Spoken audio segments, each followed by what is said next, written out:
Sa mundo ng P-pop, just in time matapos humakot ng mga parangal sa Filipino Music Awards. Ipinagdiwang naman ang SB19 ang kanilang 7th debut anniversary.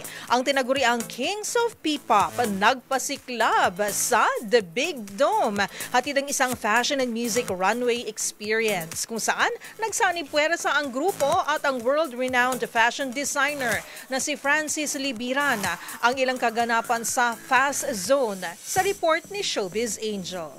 Number 1 trending sa X o dating Twitter ang SB19 7th anniversary.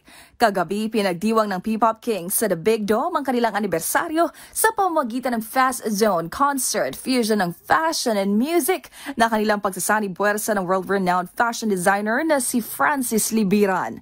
Special guest nga rito si popstar royalty Sara Geronimo kung saan pinerform nila ng mahalima ang kanilang collab song na Umaaligid. Sina Pablo, Josh, Telken at Justin labis ang pasalamat sa 18 o ang kanilang dedicated fans.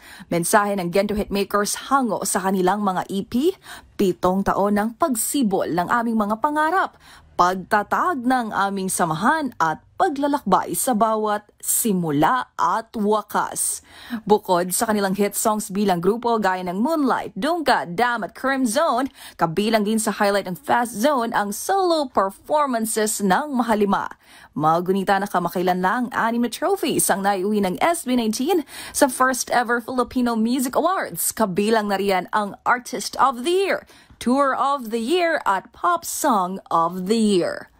Para sa MBC TV Network News, ito po ang Showbiz Angel ng DZRH TV, una sa Pilipinas, una sa Pilipino.